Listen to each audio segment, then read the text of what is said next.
अध्याय 11 ऊष्मा गतिकी, है ना। इसमें भी वही 1 नंबर 2 नंबर 3 नंबर 4 नंबर ऐसा पैटर्न है एग्जाम का, तो उसी हिसाब से देखते हैं। तो पहले सही विकल्प के प्रश्नों को देखते हैं। समतापी प्रक्रम में आदर्श गैस की आंतरिक ऊर्जा निर्भर करती है। तो आंतरिक ऊर्जा हमेशा ताप पर निर्भर करती है, चाहे वो समदाबी प्रक्रम हो, चाहे समदाबी प्रक्रम हो, चाहे समायतनिक प्रक्रम, कोई भी प्रक्रम हो। यदि आंतरिक ऊर्जा आया तो आंतरिक ऊर्जा का सीधा संबंध किससे है? ताप पर है। ठीक है। कुछ लोग ये सोचने लगते हैं यार समतापी प्रक्रम है, ताप नहीं बदलता है, तो आंतरिक ऊर्जा इस पर निर्भर न करेगी। पर आंतरिक ऊर्जा हमेशा किस पर निर्भर करती है? ताप पर। कैसे भी क्वेश्चन है, आंतरिक ऊर्जा माने क्या हो गया? ताप। अब देखो, किसी रुद्धोष प्रक्रम के लिए कौन सा कथन सत्य है ना। तो जब ऐसा प्रश्न पूछे तो हमेशा जो ऊष्मागतिकी का प्रथम नियम है क्या था कि निकाय को दी गई ऊष्मा उसके आंतरिक ऊर्जा में वृद्धि और किए गए कार्य के योगफल के बराबर होता है। यही, किसी निकाय को दी गई ऊष्मा उसके आंतरिक ऊर्जा में वृद्धि और किए गए कार्य के योगफल के बराबर होता है। इस चीज को पढ़ा देना है, ये प्रथम नियम होता है। अब इसमें क्या कौन सा प्रक्रम बोल रहा है? रुद्धोष्म। रुद्धोष प्रक्रम का मतलब होता है जिसमें ऊष्मा का परिवर्तन ना हो। तो इसमें कौन सी चीज है जो ऊष्मा को बता रही है? Delta Q. मतलब इसके स्थान पर क्या हो जाएगा? शून्य। तो क्या आएगा सूत्र? डेल्टा यू प्लस क्या हो गया? Delta W. अब ढूंढो यहाँ पर है कहीं, किस नंबर में है? डी नंबर में। मान लो ये न लिखा रहता तब कैसा लिखा रहता? तब ऐसा हो सकता है किसी का पक्षांतर कर दो तो माइनस डेल्टा यू बराबर क्या हो गया?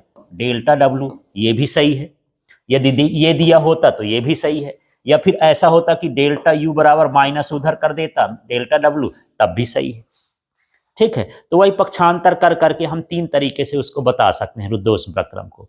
ठीक है। तो इसमें तो सीधा सीधा दिया है, अब इस तरह का कहीं तो लिखा नहीं है, मतलब वही वाला ऑप्शन क्या है? सही है। तो मैं ये बोल रहा था यदि ये ना लिखा होता तो या तो ये लिखा होता या ये लिखा होता। तो इस सूत्र से आप कर सकते हो, जब ऐसा प्रक्रम पूछे सूत्र से संबंधित हो तो इसी को लगाना है। ठीक। अगला है समतापी प्रक्रम में आदर्श गैस की आंतरिक ऊर्जा। तो जब समतापी प्रक्रम है तो ताप बदलेगा क्या? है ना। समतापी प्रक्रम वही है जिसमें ताप स्थिर रहता है, नियत रहता है। तो जब ताप नहीं बदलेगा तो आंतरिक ऊर्जा भी क्या होगी? नहीं बदलेगी, क्योंकि आंतरिक ऊर्जा किस पर निर्भर करती है? ताप पर। ठीक है। इसके बाद यहाँ पर देखते हैं रुद्धोष प्रक्रम में नियत रहता है। तो यहाँ पर रुद्धोष्म है तो रुद्धोष्म का संबंध किससे है? ऊष्मा। तो ऊष्मा से। वैसे इसमें जैसे समदाबी प्रक्रम होता तो क्या नियत रहता? दाब। समायतनिक होता तो आयतन। समतापी होता तो ताप। और रुद्धोष्म प्रक्रम को सम ऊष्मा नहीं बनता है, उसमें शब्द उसमें रुद्धोष्म बन जाता है, तो क्या कहलाता है? रुद्धोष्म कहला गया। रुद्धोष्म में क्या स्थिर रहेगी? ऊष्मा, नहीं बदलती है। इसके बाद यहाँ पर हम अगला प्रश्न देख लेते हैं। प्रश्न है समतापी अवस्था में आदर्श गैस को दी गई ऊष्मा काम आती है। अब ये प्रश्न पूछ लिया, अब हमसे कैसे पता चलेगा कि ये बाह्य कार्य करने में कि ताप बढ़ाने में कि क्या है? तो ऊष्मागतिकी के प्रथम नियम का सूत्र लिख लो, उससे तुमको इसका आंसर मिल जाएगा। ऊष्मागतिकी का प्रथम नियम क्या था? डेल्टा क्यू बराबर डेल्टा यू प्लस क्या है? Delta W. प्रक्रम देखो कौन सा है? समतापी। समतापी प्रक्रम में आंतरिक ऊर्जा जो होती है शून्य होती, इसका मान क्या हो गया? शून्य, क्योंकि आंतरिक ऊर्जा बदलेगी नहीं। ये U का मतलब आंतरिक ऊर्जा, डेल्टा U का मतलब आंतरिक ऊर्जा में परिवर्तन। तो जब समतापी प्रक्रम है तो आंतरिक ऊर्जा का मान कितना होता है? शून्य। परिवर्तन शून्य हुआ तो डेल्टा Q बराबर कितना हो गया? Delta W। तो इसको दी गई ऊष्मा उसके द्वारा किए गए कार्य के क्या हो गई? बराबर। ठीक है। ये प्लस है तो उसके द्वारा किया गया कार्य, यदि यहीं पर माइनस आ जाता तो उस पर किया गया कार्य, ऐसा। अब इसका सेंटेंस मिलाओ यार। यहाँ पर ये है कि आदर्श गैस को दी गई ऊष्मा किस काम आती है? तो काम बताना है, किस काम में आई? कार्य करने में, है ना। तो कहीं पर है कार्य करने में, तो ये हो गया बाह्य कार्य करने में। ठीक है, क्लियर हो गया। तो इस तरह से उससे आपको अंदाजा लगाना है मान रख करके। फिर ये है एक निकाय को 300 कैलोरी ऊष्मा दी जाती है। ठीक है। उसके द्वारा 600 जूल का कार्य किया जाता है। निकाय की आंतरिक ऊर्जा में परिवर्तन। अभी आप देख रहे हो इस चैप्टर में यही सूत्र का काम है। मान रख देते हैं Q कितना है ढूंढो इसमें, 300 है ना। ऊष्मा Q माने ऊष्मा है, ऊष्मा कितना दिया है 300, तो मैं 300 लिख दिया। डेल्टा U का मान पूछ रहा है, डेल्टा W कितना है 600 है, पक्षांतर कर दो तो 300 माइनस कितना हो जाएगा 600 बराबर डेल्टा U हो गया, कितना आया -300 जूल बराबर क्या हो गया डेल्टा U। इस तरह से इसको हल कर देंगे, है ना। ठीक है, इसके बाद अगला हम देख लेते हैं, यहाँ -300 जूल समझ में आ गया ना, ये इसका आंसर सही हो गया। सातवां, किसी चक्रीय प्रक्रम में गैस की आंतरिक ऊर्जा नियत रहती है। चक्रीय प्रक्रम का वही है कि वो विभिन्न अवस्थाओं से गुजरता हुआ पुनः अपनी प्रारंभिक अवस्था में आ जाता है। जैसे मान लो बर्फ को आप जो है पिघलाओ तो पानी बनेगा, पानी से भाप बनेगा, फिर भाप ठंडी होगी तो फिर पानी बनेगा, पानी ठंडा होगा तो फिर बर्फ बनेगा। अब बर्फ का बर्फ रह गया, उसके ऊर्जा में क्या परिवर्तन हुआ, कोई परिवर्तन नहीं हुआ। जब वही का वही है तो क्या परिवर्तन हुआ। ठीक है, मैं यहाँ से 100 रुपए निकाला, बोला तुम भी देख लो तुम भी देख लो, देख देख के सब मेरे को वापस कर दियो, क्या आया मेरे पास, कुछ घटा बढ़ा नहीं बढ़ा, बस यही हाल है इसमें भी। तो इसमें आंतरिक ऊर्जा क्या रहेगी नियत, माने नहीं बदलेगी। ठीक है, अब यहाँ पर देख लेते हैं एक आदर्श गैस के लिए रुद्धोष्म प्रक्रम में T और आयतन के बीच का संबंध, तो इसको याद करने पड़ेगा। ये TV गामा -1 बराबर 1, ये क्या होता है नियतांक होता है रुद्धोष्म प्रक्रम के लिए। ठीक है, ये रुद्धोष्म का नियम ही है। आगे देख लेते हैं 9वां वाला। हाँ, यदि W जूल कार्य करने पर ऊष्मा Q कैलोरी हो तो Q तथा W में संबंध बताना है। तो यहाँ W समानुपाती Q होता है, ये बताता है कि जितना ऊष्मा दोगे कार्य उतना अधिक होगा। कुल मिला के ऐसे, जैसे हम पानी गर्म कर रहे हैं तो पानी को हम गर्मी कैसे दे सकते हैं, ज़्यादा ऊष्मा देंगे तो जल्दी गर्म हो जाएगा, और वो यदि भाप बनेगी तो ज़्यादा भाप बनेगी। तो ऊष्मा और कार्य एक दूसरे के कैसे होते हैं समानुपाती, मतलब ये है कि ऊष्मा दोगे तो कार्य होगा। ठीक है, इसको डायरेक्टली ऐसे समझ लेना है। इसके बाद यहाँ पर अगला देख लेते हैं, जब एक गैस का रुद्धोष्म प्रसार होता है तो क्या होता है, ताप घटता है। प्रसार का मतलब किसी चीज का फैलना। जैसे मान के चलो एक कुकर के अंदर हम गैस भरे हुए हैं, भाप भरे हुए हैं, अब कुकर खुल जाए तो उसका क्या हो गया प्रसार। तो गैस गर्म रहेगी कि ठंडी रहेगी, ठंडी हो जाएगी, माने उसका ताप क्या होगा घटेगा। ठीक है, एक गैस को 110 जूल ऊष्मा देने पर इसकी आंतरिक ऊर्जा 40 जूल है, किया गया बाह्य कार्य है। तो फिर से हमको क्या लगाना है यार, हाँ प्रथम नियम क्या था, डेल्टा Q बराबर delta U plus delta W। अब Q का मान देखो, ऊष्मा कितनी दे रहे हैं 110, तो यहाँ हो गया 110, डेल्टा U आंतरिक ऊर्जा कितनी है 40 जूल, ये हो गया 40 जूल, और यहाँ पर हो गया डेल्टा W। अब यहाँ पर इसका पक्षांतर करेंगे तो 110 माने क्या हो गया 40 बराबर कितना हो गया डेल्टा W, तो कितना हो जाएगा 70 जूल। लेकिन ये इतना आसान भी नहीं है जितना आप सोच रहे हो। मान लो परीक्षा में यहाँ पर इतना भर लिख देता, बढ़ की जगह लिख देता घट जाती है ना, आंतरिक ऊर्जा क्या हो जाती है घट जाती है, तब इसको आप किस में लिखते माइनस में लिखते। जब माइनस में लिखते तो यहाँ प्लस में आता तो 150 जूल हो जाता है। तो ये भी ध्यान देना है कि ये बढ़ रही है कि घट रही है। ठीक है, बढ़ते समय इनके चिन्हों का जो प्रयोग करना है वो क्या कहते हैं प्लस में लेना है, और घटते समय किस में लेना है माइनस। जैसे यहाँ एक गैस को ऊष्मा देने पर तो हम 110 ले लिए, यदि ये होता ऊष्मा लेने पर तो माइनस में हो जाता। ठीक है, तो यहाँ पर चिन्हों का भी ध्यान देना है। वृद्धि में चिन्ह धनात्मक होगा और कमी में चिन्ह क्या होगा ऋणात्मक होगा। ठीक, हाँ। अब हम यहाँ पर रिक्त स्थानों को भी देख लेते हैं। तो ये है समतापी परिवर्तन में किए गए कार्य का मान W बराबर Q। ये कैसे आ गया है ना, फिर से आपको कहाँ पहुँचना है, हाँ पहले नियम में आई डेल्टा Q बराबर डेल्टा U प्लस क्या हो गया डेल्टा W। समतापी प्रक्रम में डेल्टा U का मान कितना होता है 0, तो बचा क्या यार, हाँ डेल्टा Q बराबर डेल्टा W। तो यहाँ पर W पहले से मान लो भरा भरा आया है, आपको सिर्फ क्या भरना है Q, तो डेल्टा नहीं लगाया तो Q लिख दो, उसमें डेल्टा लगा होता तो डेल्टा Q लिख देते। समझ में आ गया, ऐसे है। अब देख लेते हैं समतापी ये ऊष्मागतिकी का प्रथम नियम, तो डेल्टा Q लिख के आया है, और यहाँ पर हमको क्या लिख देना delta U plus delta W। इस तरह से स्मॉल Q भी लिख देता है, कैपिटल Q भी लिख देता है, तो आपको वही समझना है। ठीक है, अब यह समतापी प्रक्रम में खाली स्थान नियत रहता है। क्या नियत रहेगा? ताप। अच्छा, इसको मैं और बता दूं, कभी कभी ये ऐसा भी लिख देता है dq बराबर, यहां पर ऊष्मागतिकी का प्रथम नियम डेल्टा को d भी लिख देते हैं, तो dq बराबर फिर यहां क्या हो जाएगा? du और प्लस क्या हो जाएगा? dw। d लिख के आए तो dd लिख देना, डेल्टा लिख के आए तो डेल्टा डेल्टा लिख देना। ठीक है। रुद्धोष्म प्रक्रम में क्या नियत रहेगा? ऊष्मा। फिर यहाँ पर रुद्धोष्म परिवर्तन में किए गए कार्य का सूत्र, इस कार्य को हम स्थापित किए थे, ये होता है W इक्वल टू R बटे गामा माइनस 1 T1 माइनस क्या है? T2। फिर ये कार्नो इंजन की दक्षता का सूत्र ईटा बराबर 1 माइनस T2 अपॉन क्या है? T1। ठीक है। अब ये पीवी आरेख के आयतन अक्ष से घिरा हुआ क्षेत्रफल किसको व्यक्त करता है? कार्य को। आप लोग सूत्र लिखते हो, ये W इक्वल टू समाकलन PdV, ये सूत्र निकाले थे, यहाँ निकाले थे V1 से क्या? V2। तो कहना चाहिए PdV, ये जो क्षेत्रफल है ना, ये क्षेत्रफल को बताता है। तो क्षेत्रफल किसके बराबर होता है? कार्य के। यहाँ पर दाब और इसके आयतन के बीच का क्षेत्रफल है। अब देखो यहाँ पर 8 में समदाबी प्रक्रम में डेल्टा P मान लो लिख के आएगा, हमको क्या भरना है कि बराबर क्या होगा। तो कौन सा प्रक्रम है? समदाबी। पूछ क्या रहा है? दाब। दाब में परिवर्तन होगा नहीं, समदाबी है माने दाब समान है, तो उसका मान कितना रहेगा? 0 रहेगा। तो ऐसे थोड़े थोड़े क्वेश्चन है, कॉमन सेंस वाले हैं।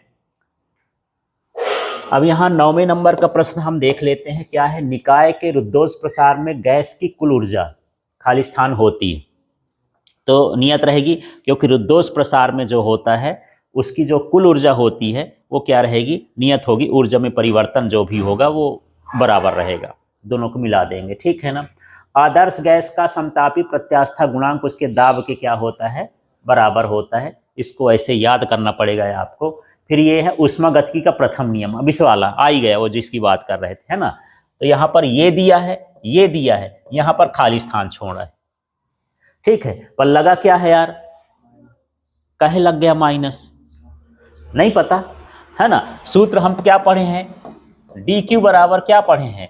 du और प्लस क्या पढ़े हैं? dw। अब ये क्या कर दिया है? इसका पक्षांतर कर दिया है, तो dq माइनस dw बराबर क्या है? du। उसी सूत्र को तोड़ मोड़ करके तो पूछा रहा है। अब क्यों ना लिखा है, उधर कर दिया तो माइनस में नहीं आएगा, पक्षांतर कर दोगे तो। ठीक है, ऐसे। फिर ये चक्री प्रक्रम में किया गया कार्य, ये हमेशा कार्य जब आए ना, आंख मूंद के क्या भर देना है? क्षेत्रफल। ठीक है। फिर किसी गैस के रुद्धोष्म प्रसार में आंतरिक ऊर्जा घटती है, क्योंकि ताप घटता है ना। अभी हम पढ़े ना कि यदि कोई चीज प्रसार होता है, रुद्धोष्म प्रसार में क्या होता है कि उसका ताप क्या हो जाता है? घटेगा। ताप का संबंध किससे होता है? आंतरिक ऊर्जा से, तो आंतरिक ऊर्जा भी घटेगी। चक्रीय प्रक्रम में आंतरिक ऊर्जा का परिवर्तन कितना होता है? 0 होता है, क्योंकि वहीं का वहीं पुरानी स्थिति में वस्तु आ जाती है।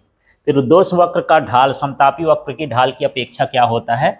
अधिक होता है। ढाल वाला भी चित्र आएगा तो वहां समझा दूंगा कि कैसे कम और अधिक है। बर्फ का गलना कैसा प्रक्रम होता है? कैसे जान गए? बर्फ कितने डिग्री पर पिघलती है? 0 डिग्री के ऊपर जब, है ना। तो यहाँ पर 0 उसका ताप फिक्स रहता है, जब तक पूरी बर्फ नहीं पिघल जाएगी तो वो कितना ताप उसका रहेगा? 0 डिग्री। तो बर्फ पिघलने का ताप 0 डिग्री है, तो वो 0 से न कम होता है और न ज्यादा होता है, इसलिए कैसा प्रक्रम हो गया? समतापी। तो बर्फ आपका कम समझ में आएगा। यदि मैं सोचूं, ऐसे बता दूं कि मैं पानी को उबाल रहा हूं, तो पानी का उबलना भी कौन सा प्रक्रम है? समतापी। कितने पर उबलता है? 100 डिग्री सेल्सियस। आप कितना भी आग दो, ताप बढ़ेगा उसका? नहीं बढ़ेगा, 100 का 100 रहेगा, भाप बनता जाएगा पानी। 100 से ज्यादा उसका ताप नहीं बदलता है। तो ये कैसा प्रक्रम हो गया? समतापी। ठीक। शुरू में मान लो आप एक काम करते हैं, अभी ठंडी का मौसम है, तो अभी ताप कितना है? पानी का ताप 20 डिग्री सेल्सियस। आप गर्म करोगे तो 20 से 30 होगा, 30 से 40 होगा, 50 होगा, 60 होगा, 70 होगा, 80 होगा, 90 होगा, और कितना हो गया? 100। ये बढ़ते गया। अब आप अब भी गर्म कर रहे हो, तो अब वो गर्म नहीं होगा, अब उसकी क्या बनेगी? भाप बनेगी, और ताप नहीं बढ़ेगा। तो कैसा प्रक्रम हो गया? समतापी प्रक्रम हो गया। ठीक, ऐसे है। तो बर्फ का पिघलना हो, पानी का उबलना हो, ये कैसा होता है? समतापी। क्वथनांक गलनांक सब समतापी होते। ठीक है। अब यहाँ 2 समतापी वक्र एक दूसरे को प्रच्छेद नहीं करते हैं। ठीक है, इसको ध्यान रखना है, ये अक्सर आता रहता है। 18 आदर्श गैस की आंतरिक ऊर्जा ताप बढ़ाने पर बढ़ती है। मैं बोला आंतरिक ऊर्जा का संबंध किससे है? ताप से। ताप नियत तो आंतरिक ऊर्जा नियत, घटेगा ताप तो आंतरिक ऊर्जा घटेगी, ताप बढ़ेगा तो आंतरिक ऊर्जा बढ़ेगी, इस तरह से। ठीक है, तो ये घटना भी पूछ सकता है उसका। इसके बाद यहाँ पर देख लेते हैं, यहाँ पर ऊष्मागतिकी का प्रथम नियम ढूंढो यार, कुछ इधर आ गया है उधर आ गया है। हाँ, ये इसका क्या हो गया, ये हो गया। और चक्रीय प्रक्रम में प्रथम नियम का समीकरण, चक्रीय प्रक्रम में प्रथम नियम का समीकरण, तो आपको अभी उसमें नहीं जाना है, आप ऐसे सोच लेना, ये प्रथम नियम है, चक्रीय प्रक्रम में इसका मान शून्य होता है, इसका मान क्या होता है, शून्य। तो क्या बचेगा, dq बराबर dw, तो क्या आएगा, dq बराबर dw, आंतरिक ऊर्जा उसकी शून्य होती चक्रीय प्रक्रम। तो इस हिसाब से ये जो कहा गया चक्रीय प्रक्रम का, ये आ जाएगा। क्लियर हो गया है ना। इसमें एक ही प्रक्रम में बहुत सारे वही dq dw du लिखा है तो कंफ्यूजन हो जाएगा, इसलिए उसको दिमाग लगाना पड़ेगा थोड़ा सा। ठीक है, यहाँ अब कौन सा प्रक्रम हो गया, रुद्धोष्म, तो यहीं पर जाना, रुद्धोष्म प्रक्रम में इसका मान कितना हो जाएगा, 0, ये बचेगा। तो du प्लस dw है कहीं, कहाँ है, तो पक्षांतर करोगे, ये dw को पक्षांतर करोगे तो किस में आ जाएगा, माइनस में। ठीक है, तो ये कौन सा प्रक्रम हो गया, रुद्धोष्म प्रक्रम का हो गया। फिर समदाबी प्रक्रम में, समदाबी प्रक्रम में dw का मान शून्य होता है, तो क्या बचेगा, dq बराबर du, तो या तो dq बराबर du हो या du बराबर dq हो, तो कौन सा नंबर हो गया ये कौन सा समदाबी प्रक्रम का,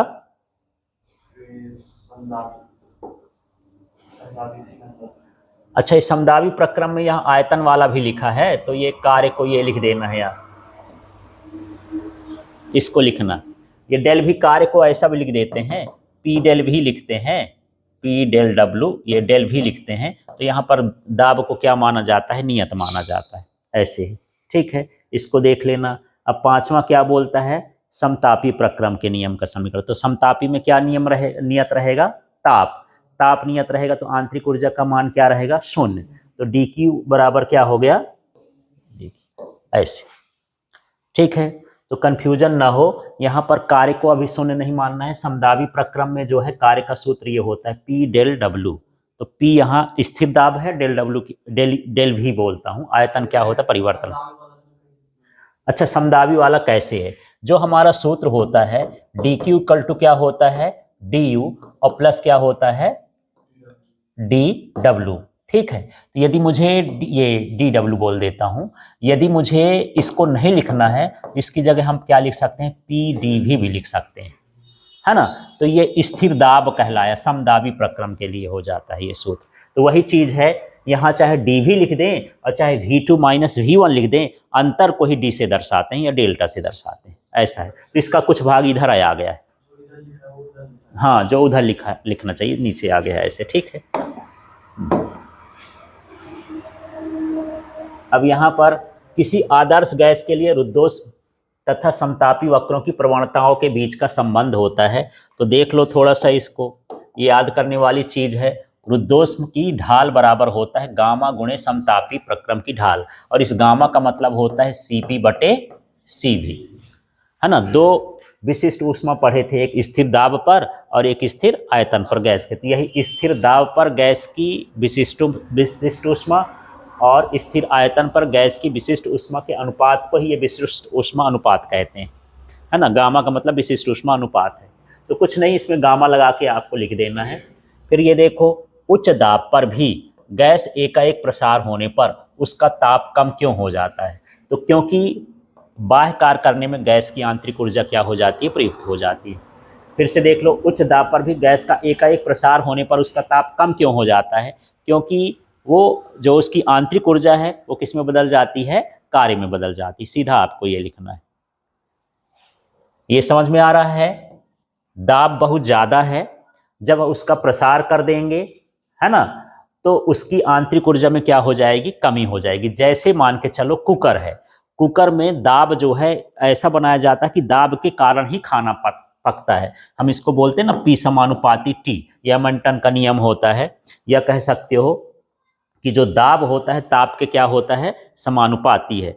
तो कुकर में भी क्या होता है, हम ढक्कन लगा देते हैं, तो दाब बढ़ जाता है, तो ताप भी उसका क्या होता है, बढ़ता है, इसलिए खाना जल्दी से क्या होता है, पकता है। अब मान लो मैं कुकर की सीटी खोल दूं, अब खाना पकाऊं, तो पकेगा जल्दी? नहीं पकेगा। क्यों नहीं पकेगा? क्योंकि उसकी आंतरिक ऊर्जा घटती जाएगी, तो ताप भी क्या हो जाएगा, कम हो जाएगा। तो इसका मतलब गैस का हम वहां पर निकाल रहे हैं, गैस मतलब गैस का क्या कर रहे हैं, प्रसार, गैस वहां से निकल निकल के फैल रही है। ठीक, तो कुल मिला के आपको इसमें क्या है प्रश्न को, यदि हम उच्च दाब पर गैस का प्रसार करेंगे तो उसका ताप कम क्यों हो जाता है, क्वेश्चन ये है।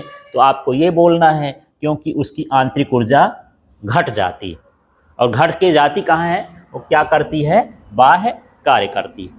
इस तरह से द्रवों का उबलना कैसा प्रक्रम है, समतापी, है ना। उबलना हो माने, अभी फिर से मैं बोल दूंगा, गलनांक क्वथनांक किसी का हो, द्रव का हो, ठोस का हो, किसी भी चीज का हो, वो हमेशा क्या रहेगा, समतापी रहेगा। इसमें ऊष्मागतिकी का प्रथम नियम किस भौतिक राशि के संरक्षण का नियम है, ये किसका है, ऊर्जा का। वो ये बताता है कि ऊर्जा को ना तो नष्ट कर सकते ना उत्पन्न कर सकते हैं, केवल इसका एक रूप से दूसरे रूप में परिवर्तन कर सकते हैं। ठीक है, इस तरह से ये नियम है। तो जो हमारा ऊष्मागतिकी का प्रथम नियम है ऊर्जा संरक्षण को बता